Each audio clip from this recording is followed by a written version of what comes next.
After a controversial playoff ranking last night, we got ourselves a lot of drama. We have Ole Miss coach Lane Kiffin going off on Twitter. We also have athletic directors from different conferences beefing on Twitter as well. We truly got it all. But before we get to all the drama, make sure to hit that subscribe button and turn on those notifications if you're new to my channel. If you're watching this video, odds are you love college football, and odds are you aren't subscribed to my channel. So make sure to subscribe to one of the best college football communities here on YouTube. We'll start with the Lane Kiffin drama, and we're going to go back a couple days. It all started on December 2nd when Dennis Dodd tweeted this about Miami, and he made sure to include Lane Kiffin's @ In the graphic, it says winning matters. Miami is one of only 12 Power 4 teams with 2 losses or less. They have 7 wins versus Power 4 teams, one of 17 teams to meet that criteria. They're 3-0 against teams with a strength ranking 1 through 30. They're one of only 5 teams at 3-0 or better. They're 4-0 in non-conference games, 6-0 in home games, 7-0 in blowout games in which they won by 14 or more, and their average scoring margin of 18 points is top 10 in the FBS. Well, after that tweet, David Collier replied saying, "I got you, Lane Kiffin. Best wins. Miami, their best wins were on the road at Louisville and Duke. Compared to Ole Miss, their best wins were against Georgia and on the road at South Carolina. When looking at the SP Plus rankings, Ole Miss came in at 3rd, whereas Miami came in at 10th. Double-digit wins, Miami has 7, whereas Ole Miss has 9. When you look at the average scoring margin, Miami was at 17.8, while Ole Miss was at 23.6. Then, the final one with the dagger, wins handed by replay officials, Miami leads the way with 2, while Ole Miss has 0. Well, that tweet caught Lane Kiffin's attention because he replied this morning, "You guys actually meet for days and come up with these rankings. College Football Playoff Committee, do you guys actually watch the quality of players, teams, and road environments? We played in one of yours this year, or just try and make the ACC feel relevant. By the way, one of your teams paid us not to play again next year. Same number 12 spot, you guys had Clemson ranked last week. How did that go against the SEC? Rewatch Georgia Clemson closely if you want a reminder of the 2 conferences. Hashtag spot the ball anywhere." Yeah, so it really is interesting seeing a head coach of one of the more prolific programs in college football coming at the College Football Playoff Committee like this. But then again, it's Lane Kiffin, so I don't think any of us should be all that surprised. Now, it is kind of funny that the beef is coming with Miami because at this point, it's actually all really irrelevant because Alabama's ranked above Miami, so they would get the final spot. So whether or not Ole Miss is ranked above Miami at this current point in the College Football Playoff rankings,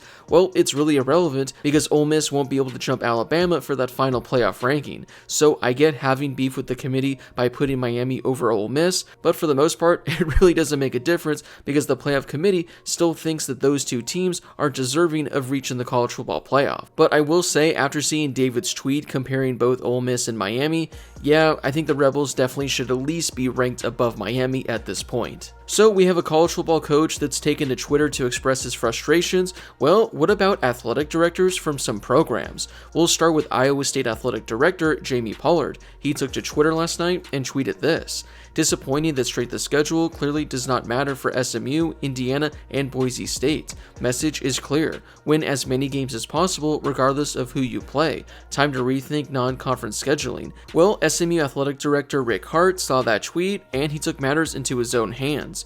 "Jamie, respect you, but bad take. Iowa State had no D, Iowa, Arkansas State, non-conference. SMU had Nevada, HCU, TCU, BYU, and scrambled due to Vandy dropping us. SMU one of 2 to win all conference games, one of 3 with 9 Power 4 wins, trailed a total of 6 minutes the last 9 games. I could go on, stay off my lawn." Jamie then quote tweeted Rick right back.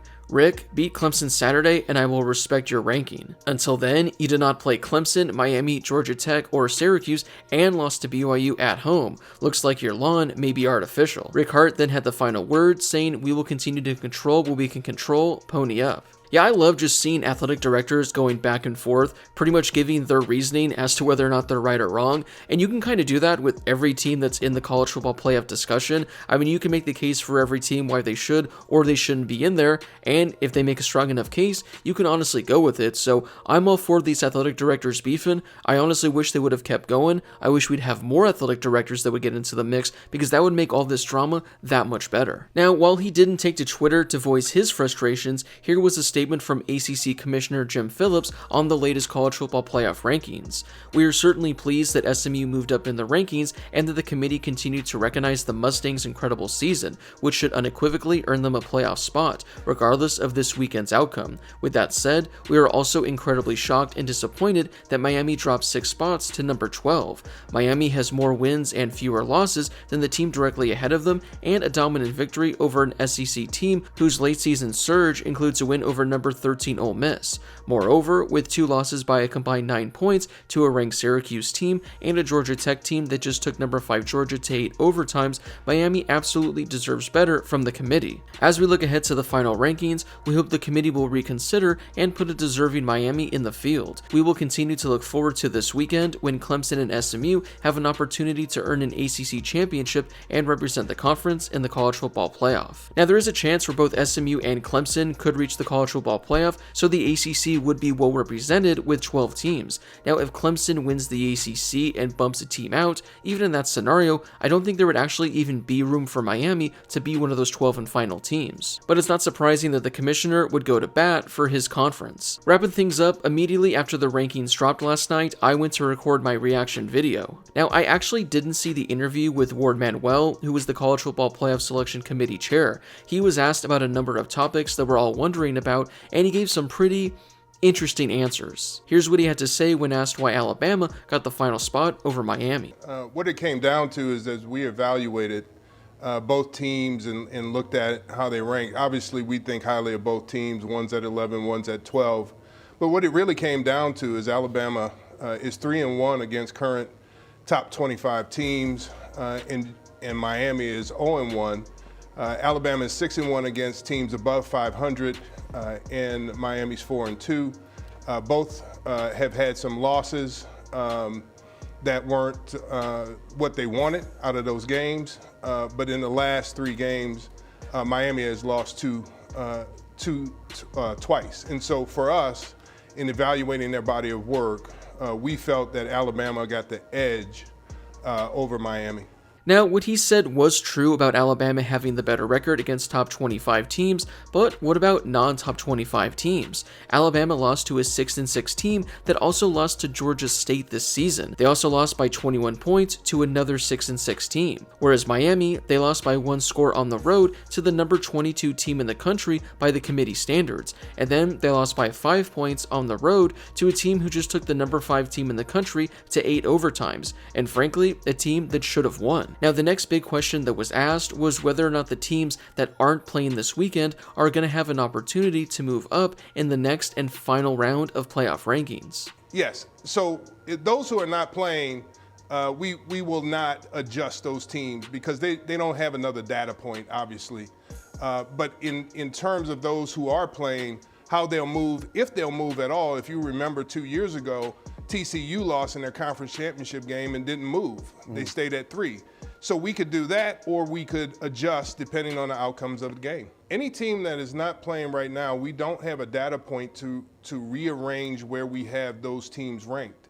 And so that is set in terms of how we see them going into the final week of championship week. There's nothing that's going to change, Reese, for us to evaluate them any differently than we have now. Those teams who are not playing cannot be adjusted in terms of where they are compared to other teams that are not playing. But the championship teams, we will evaluate that data point to determine if there needs to be any movement based on how the performance of the game goes. Yeah, so this shouldn't come as a major surprise at all. This is what I talked about last night when I was reacting to the rankings, and that's why last night was so important, because for most of these teams that aren't playing this weekend, they're not going to have an opportunity to move up or move down. So what we got last night is likely going to be what we get on Sunday, barring the voters just having a change of heart all of a sudden.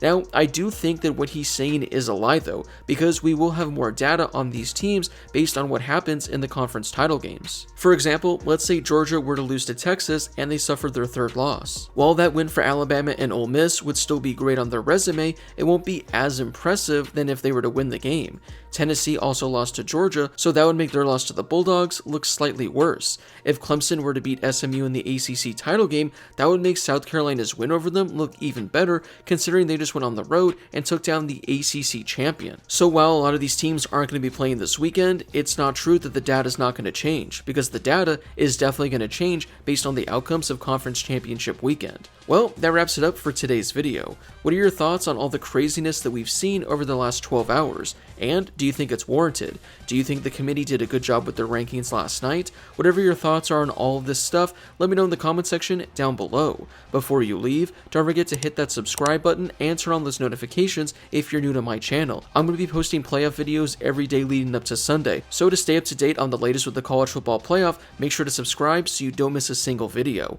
Also, don't forget to drop a like on this video as well. It helps out with that YouTube algorithm, and it helps share this video and my channel with more college football fans. Plus, it only takes a second to do. As always, thank you guys so much for watching, I really do appreciate it, and I'll see you all in my next video.